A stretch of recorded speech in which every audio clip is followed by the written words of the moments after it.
From the Newstalk ZB newsroom, this is Newsfix.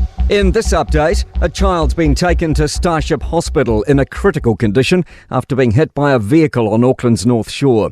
Emergency services were called to the scene on Oniwa Road in Northcote just before 8:30 this morning. Expectations are being downplayed ahead of this afternoon's much-anticipated mini-budget. New Finance Minister Nicola Willis will have her moment in the sun at 1 p.m. Infometrics Chief Executive and Principal Economist Brad Olsen says he expects there'll be a teaser for some changes, but not the full details yet. The mini-budgets often focus on the first 100 days of a new government. That gives the Treasury and the wider public sector more time to actually fully understand what they want to do in government. The Prime Minister's stepped onto the tarmac in Sydney for his first official international engagement in Australia. The Air Force Boeing 757 has made it across the ditch, touching down into December drizzle. Chris Luxon will soon meet Australian counterpart Anthony Albanese after first enjoying a welcome to country ceremony.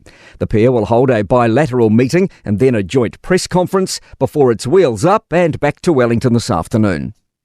This is being described as the perfect time to introduce a Crown Observer to Te Whatu Ora.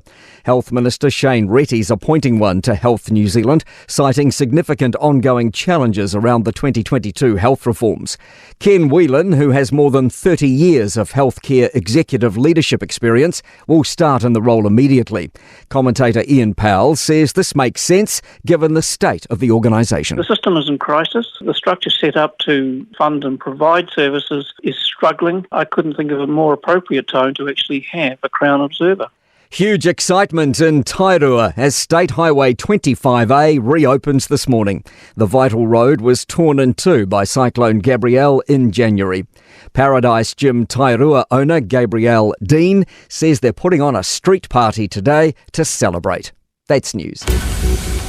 In sport, no illusions from Joseph Parker's trainer Andy Lee that avoiding one of the biggest weapons in boxing is tantamount to success during the Christmas Eve bout in Saudi Arabia.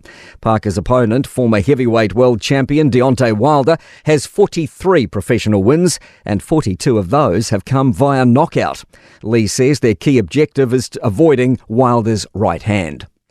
The exclusive golf field at Augusta National is shaping as smaller than usual for April's Masters. Only 77 players are poised to tee off at present. That's 10 fewer than this year. Ryan Fox earns a spot by virtue of being ranked in the world's top 50. And Bangladesh are 46 for 3 a short time ago. And it was after 11 overs in the second one-day cricket international against New Zealand in Nelson after getting sent in. Duffy has 2 wickets and Milne 1. That's sport, and I'm Malcolm Jordan.